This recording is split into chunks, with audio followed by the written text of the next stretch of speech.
Hello नमस्कार दोस्तों, आपका मेरे चैनल पॉजिटिव अप्रोच में स्वागत है। आज की इस वीडियो में हम 2020 में टीजीटी नॉन मेडिकल का जो कमीशन आया था उसका फर्स्ट पार्ट तो हमने कर दिया था, उसका सेकंड पार्ट आज करेंगे और नेक्स्ट क्वेश्चन सॉल्व करेंगे जो 2020 टीजीटी कमीशन में आए हुए थे। आपको पता है ये फिजिक्स की सीरीज चली है जिसमें लास्ट 3 ईयर के जो कमीशन आए हुए हैं वो हम आपके लिए बिल्कुल सॉल्व करके हर एक ऑप्शन को इलेबोरेट करके आपके सामने प्रस्तुत कर रहे हैं। अगर अभी तक पुरानी वीडियोस नहीं देखी, प्लेलिस्ट में जाएं, वहां पर आपको जो है सारी की सारी प्लेलिस्ट बनी हुई है, सीरियल वाइज वहां पर वीडियोस आपको मिल जाएंगी।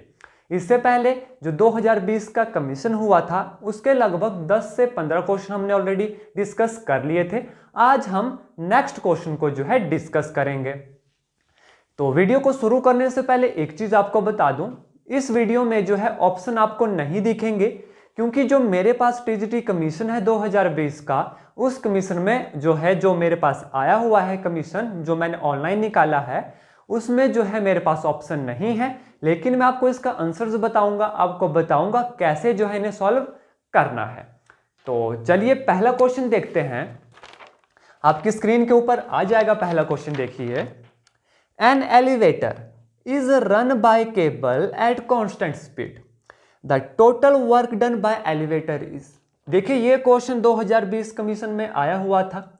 क्या क्वेश्चन पूछा गया है कि कोई एलिवेटर है जो केबल के ऊपर चल रही है, ऊपर नीचे एलिवेटर आपको पता है लिफ्ट हो गई या कुछ भी मान लीजिए आप, तो वर्क डन पूछा है। अब देखिए इस क्वेश्चन में एक कमी थी क्योंकि अब जो एलिवेटर है वो ऊपर भी जा सकती है नीचे भी आ सकती है, तो ये क्वेश्चन तो डायरेक्टली देखने से लग रहा है कि गलत है। यहां पर वर्क डन पूछा है, ऑप्शन में क्या होगा, 3 ही टाइप के वर्क डन हो सकता है, या तो होगा पॉजिटिव वर्क डन या नेगेटिव होगा या जीरो होगा। फोर्थ ऑप्शन हो सकता है आपके पास नन ऑफ द अबव हो। ठीक है, अब ध्यान दीजिए एलिवेटर से पूछा गया है तो मैं आपको बताऊंगा 2 केसेस इसमें, क्योंकि 2 केस होंगे इसमें। ये जो डायरेक्ट क्वेश्चन है इस तरीके से नहीं आएगा क्वेश्चन, ये गलत है। देखिए अब ये मान लीजिए हमारे पास क्या है, एलिवेटर है, ठीक है। इसका जो वेट होगा वो हमेशा नीचे की तरफ लगेगा, that is mg, where g is acceleration due to gravity and its value is equal to 9.8 metre per second square. और कई बार इसे जो है हम 10 भी ले लेते हैं। क्यों लेते हैं? अपनी कैलकुलेशन को आसान बनाने के लिए। अब देखिए वर्क डन पूछा गया है। अगर मान लीजिए एलिवेटर जा रही है ऊपर की तरफ, ठीक है, आपने फर्स्ट फ्लोर से जाना है सेकंड या थर्ड या फोर्थ फ्लोर तक, तो डिस्प्लेसमेंट जो होगी वो होगी ऊपर की तरफ। डिस्प्लेसमेंट कहां होगी? ऊपर की तरफ हो रही है। अब देखिए फोर्स लग रही है नीचे की तरफ लेकिन डिस्प्लेसमेंट है अपोजिट डायरेक्शन में, तो वर्क डन इस केस में होगा नेगेटिव। अगर आपके पास क्वेश्चन आता कि एलिवेटर ऊपर जा रही है तो वर्क डन होगा नेगेटिव। अब देखिए ये है हमारा वेट नीचे की तरफ, मान लीजिए इसकी डिस्प्लेसमेंट भी नीचे की तरफ है, ठीक है। मान लीजिए आप जो है 12th फ्लोर से नीचे की तरफ आ रहे हैं, तो यानी डिस्प्लेसमेंट भी उसी डायरेक्शन की तरफ है जिस डायरेक्शन में फोर्स है, तो इस केस में वर्क डन क्या होगा? पॉजिटिव होगा। होप ये क्वेश्चन क्लियर हो गया हो। कब नेगेटिव होता है वर्क डन, कब पॉजिटिव रहता है। जीरो कब होगा? मान लीजिए कोई कुली है जो बहुत ही जनरल सा एग्जांपल है, वो एक जगह खड़ा है, कोई सामान अपने सर पे रखा है, तो उस केस में वर्क डन जीरो रहता है। क्यों? क्योंकि उस केस में डिस्प्लेसमेंट जो होती नहीं है, ठीक है। उस केस में डिस्प्लेसमेंट होगी नहीं तो वर्क डन तब तक नहीं कहलाता जब तक डिस्प्लेसमेंट ना हो, तो उस केस में वर्क डन कहलाएगा जीरो। होप ये क्वेश्चन आपको जो है क्लियर हो गया होगा कि किस केस में नेगेटिव होगा, कब पॉजिटिव होगा। अब जैसा मर्जी ऑप्शन आ जाए आप उसका आंसर करने के लिए कैपेबल हो। नेक्स्ट क्वेश्चन देखिए। A disc is rotating with angular speed omega if a child sit on, किसी चाइल्ड को उसके ऊपर बिठाया गया, व्हाट इज कंजर्व? कंजर्व क्या होगा?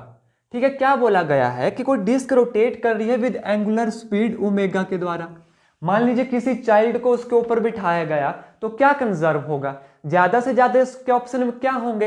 एंगुलर मोमेंटम होगा, इंपल्स होगा, कुछ इसी तरीके के टॉर्क होगा। ये 4 ऑप्शन मान लीजिए आपको दिए गए हैं। अब देखिए कहा गया है कि डिस्क रोटेट कर रही है, उसके ऊपर कोई चाइल्ड बैठ जाता है। मान लीजिए कोई m डाल दिया उसके ऊपर, m इज मास। अब आपको पता है जो लीनियर मोमेंटम होता है, ध्यान दीजिएगा, लीनियर, एंगुलर नहीं कह रहा, लीनियर मोमेंटम होता है p is equal to mv, यानी डायरेक्टली प्रोपोर्शनल टू मास। ठीक है, इसका मतलब लीनियर मूवमेंट इंक्रीज करेगा, दैट इज उसकी वेलोसिटी इंक्रीज करेगी। ठीक है, अब देखिए यहां पर क्या है, disc is rotating with angular speed omega से जो है रोटेट कर रही है। अगर मास इंक्रीज करेगा, ठीक है, क्योंकि डिस्क के ऊपर हमने किसी को बिठाया, मास इंक्रीज करेगा तो इसकी जो एंगुलर स्पीड होगी वो कर जाएगी डिक्रीज। देखिए ये क्वेश्चन भी आ सकता है कि एंगुलर स्पीड पे क्या फर्क पड़ेगा, तो आपको पता होना चाहिए ये जो एंगुलर स्पीड है ये करेगी डिक्रीज। और ये डिक्रीज क्यों करेगी? To maintain the balance of angular momentum. Angular momentum के बैलेंस के लिए जो है ये डिक्रीज होगी। यहां से क्लियर हो रहा है कि ये disc is rotating with angular speed omega, किसी बच्चे को उसके ऊपर बिठाया जाएगा तो क्या कंजर्व रहेगा? Angular momentum is conserved. Hope question clear हो गया हो, डायरेक्ट क्वेश्चन है ये। नेक्स्ट क्वेश्चन देखिएगा, to move a body in circular motion which force is needed. किसी वस्तु को गोल घूमने के लिए कौन सी फोर्स लगेगी? ये तो बिना ऑप्शन देखे जो आंसर आ जाना चाहिए। ऑप्शन तो वैसे भी नहीं है, हमारे पास ऑप्शन ही नहीं है। ठीक है, तो बताइए क्या आंसर होगा इसका? ये तो बहुत ही ज्यादा इजी क्वेश्चन है। गोल घूमने के लिए सेंट्रीपिटल फोर्स की आवश्यकता होती है, तो क्या आंसर हो गया इसका? Centripetal force. मुझे एक मूवी का डायलॉग याद आ रहा है जो यहां पर बिल्कुल फिट बैठेगा। मूवी का डायलॉग है, कितने ऑप्शन थे कालिया? सरदार एक भी नहीं, और फिर भी सही जवाब। बहुत अच्छे कालिया, बहुत अच्छे।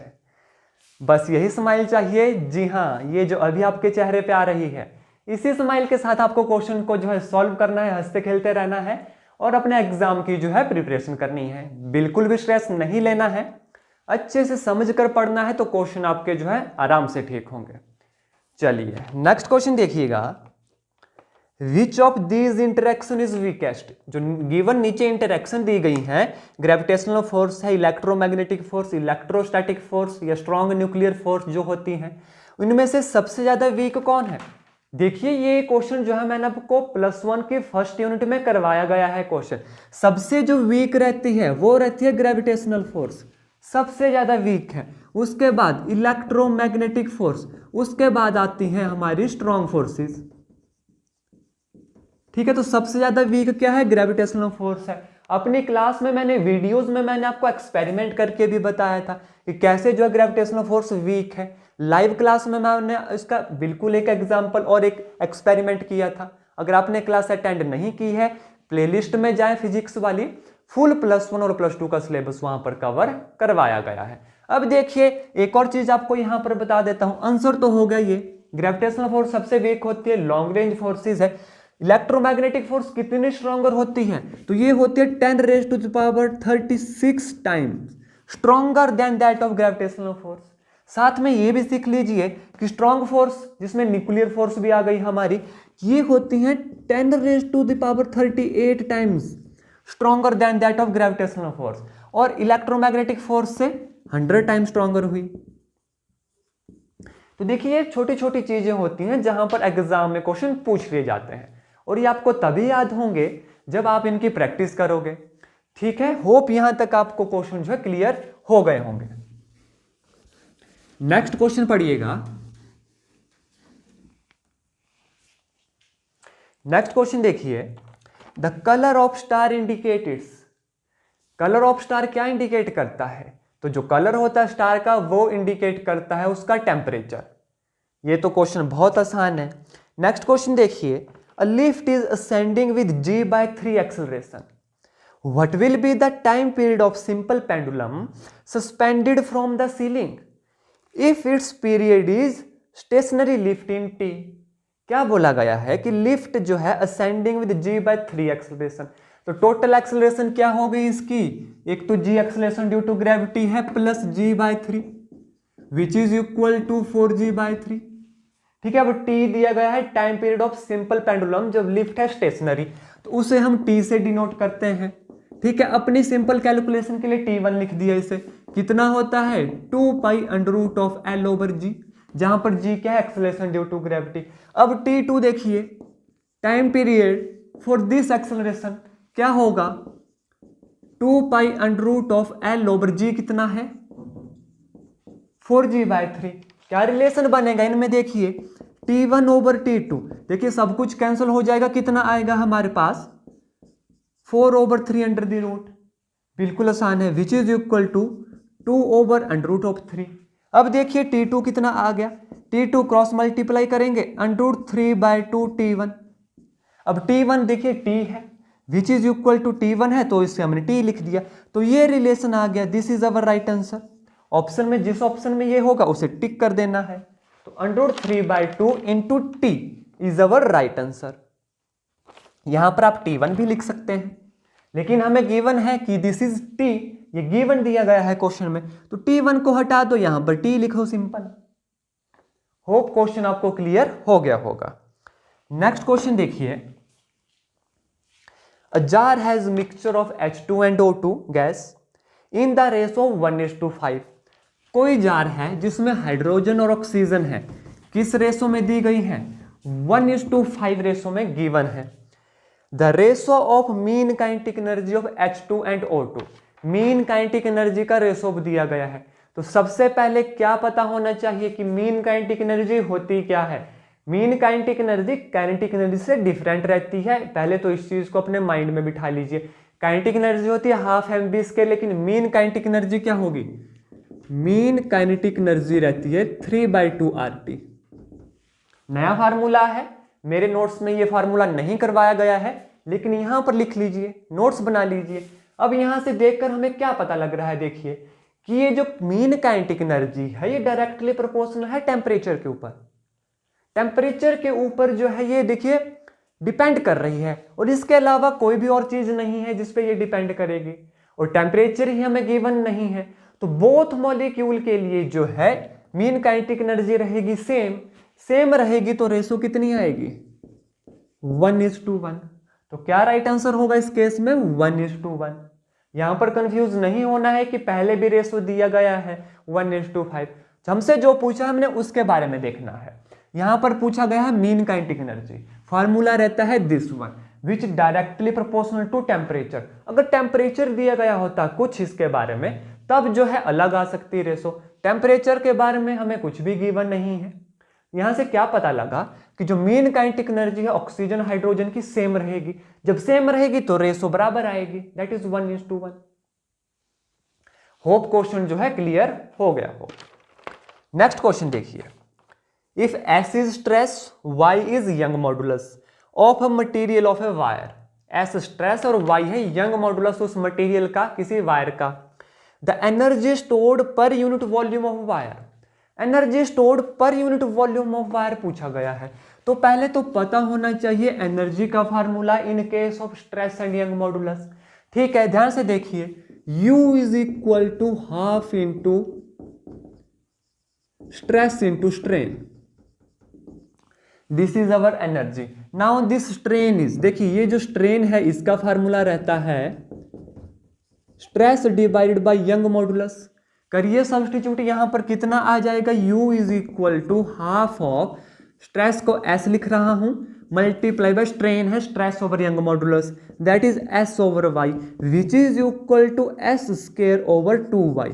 इसी तरीके के ऑप्शन दिए गए थे एग्जाम में, तो ये जो एनर्जी आ गई ये आई हमारी स्ट्रेस का square over 2 time of young modulus, जहां पर Y क्या है यंग मॉडुलस है।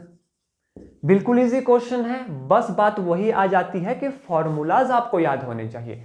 बिना फॉर्मूला के क्वेश्चन सॉल्व नहीं हो सकते। फॉर्मूलाज कैसे याद होंगे, पहले तो मेरी सभी क्लासेस को अटेंड कीजिए, जो मैंने ऑलरेडी जो 60+ क्लासेस ली हैं फिजिक्स की। अगर वो आपको अटेंड नहीं करनी है तो आप खुद भी पढ़ सकते हो। उसके बाद प्रीवियस ईयर क्वेश्चन तो जरूर ट्राई कीजिए, जरूर प्रैक्टिस कीजिए, तभी जो है फायदा होगा। हाँ, एक चीज बता दूं आपको, जिन स्टूडेंट्स को, जिन एस्पायरेंट्स को जो है क्लासेस, जो यूट्यूब की वीडियोस नहीं देखनी है, डायरेक्ट ही नोट्स से पढ़ना है, नोट्स भी हम प्रोवाइड करवाते हैं फिजिक्स के, लेकिन उसके लिए आपको छोटा सा अमाउंट जो है पे करना पड़ेगा +1 और +2 के लिए, जिसकी जानकारी आपको हमारी व्हाट्सएप आईडी पे मिल जाएगी। चलिए नेक्स्ट क्वेश्चन देखिए, freon is most stable for refrigerant because, जो फिरॉन है वो रेफ्रिजरेंट के लिए यूज होता है, मोस्ट सुटेबल है, क्यों? इसके कुछ ऑप्शन आपको दिए गए होंगे, इसका जो राइट आंसर है वो है स्मॉल स्पेसिफिक वैल्यू। क्या राइट आंसर है इसका? Small specific volume. आप कीजिएगा स्मॉल स्पेसिफिक वॉल्यूम। देखिए बिल्कुल अलग क्वेश्चन है, मेरे नोट्स में ये क्वेश्चन नहीं मिलेगा, लेकिन आपको जहां से भी मिलता है लिख लीजिए, नोट्स बना लीजिए और याद कीजिएगा, कहीं से भी क्वेश्चन आ सकता है। Next question, work done against friction is, देखिए ये मैंने आपको अपनी पहली जो सीरीज चलाई है प्रीवियस ईयर की, उसमें भी बताया था।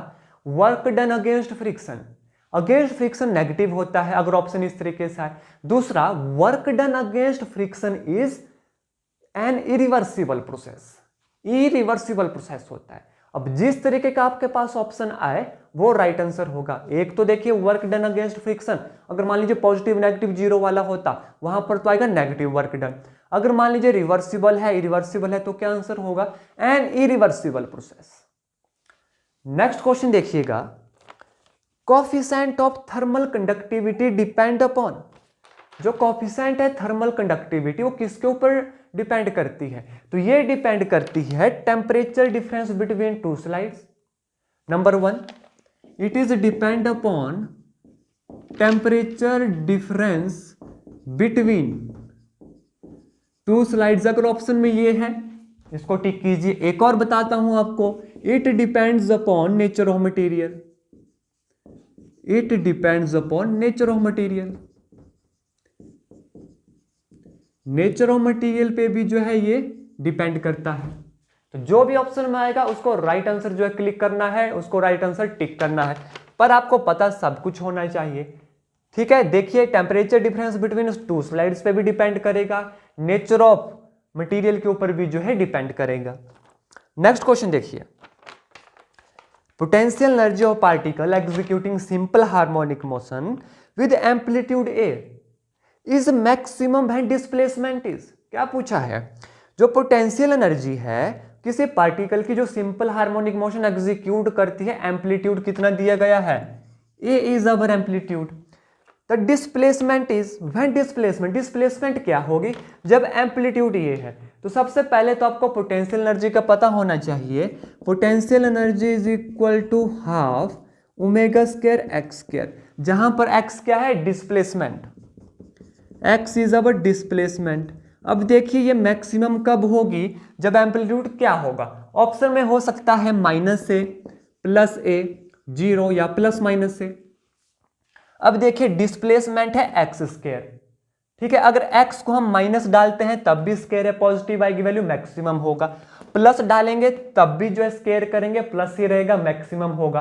तो राइट आंसर क्या होगा? प्लस माइनस से, x को क्या पुट करेंगे? प्लस माइनस से, तो ये हमारा राइट आंसर होगा, क्योंकि प्लस हो वैल्यू माइनस हो उसका स्क्वायर है, ऑलवेज पॉजिटिव रहेगा, तो हमेशा जो है पोटेंशियल एनर्जी क्या रहेगी? हमारी मैक्सिमम रहेगी। जब एम्पलीट्यूड ए होगा यानी प्लस माइनस ए होगा, किसकी जगह? डिस्प्लेसमेंट की जगह। होप क्वेश्चन आपको क्लियर हो गया हो। इस क्लास का लास्ट क्वेश्चन है, which wave used in sonography, sonography में कौन सी वेव यूज की जाती है? तो इसका जो राइट आंसर है वो है अल्ट्रासोनिक। सोनोग्राफी में कौन सी वेव का यूज किया जाता है? अल्ट्रासोनिक वेव का यूज किया जाता है। तो आज की इस वीडियो में इतने ही क्वेश्चन रहने वाले हैं। ये कौन सा कमीशन था? 2020 का कमीशन था। होप आपको क्वेश्चन अच्छे से समझ आ गए होंगे। कहीं पर आपको कोई डाउट रहता है, आपको लगता है कि हमारे द्वारा क्वेश्चन गलत किया गया, आप बेझिझक हमें जो है कमेंट करके जरूर बताएं। या किसी क्वेश्चन में कोई डाउट है, आपको क्लियर नहीं होता है, तो भी आप कमेंट करके हमें जरूर बताएं। हाँ, एक चीज बता दूं, अगर अभी तक आप क्यूज सॉल्व नहीं करते मैथमेटिक्स, जीके और फिजिक्स के ऊपर, तो क्यूज जो है सॉल्व करना शुरू कर दीजिए। हमारे टेलीग्राम आईडी पर डेली सुबह जो है जनरल नॉलेज की पीडीएफ आपको दी जाती है, जिसमें करंट अफेयर भी मिक्स रहता है। उसके बाद जो है क्विज कंडक्ट करवाया जाता है, डेली 5 से 6 क्वेश्चन दिए जाते हैं फिजिक्स और मैथमेटिक्स के ऊपर। उसके बाद शाम को क्विज होता है डेली जीके के ऊपर। तो टेलीग्राम के ऊपर जाएं, टेलीग्राम चैनल को ज्वाइन कीजिए, लिंक उसका डिस्क्रिप्शन में भी मिल जाएगा, हमारे अबाउट सेक्शन में भी मिल जाएगा। अगर वीडियो आपको अच्छी लगी, नॉलेजेबल लगी तो लाइक कीजिएगा। चैनल को सब्सक्राइब अभी तक नहीं किया है तो चैनल को जरूर सब्सक्राइब कर लें, और हाँ, डेली वीडियोस की नोटिफिकेशन के लिए बेल आइकन को भी जरूर दबाएं। धन्यवाद। जय हिंद, जय भारत।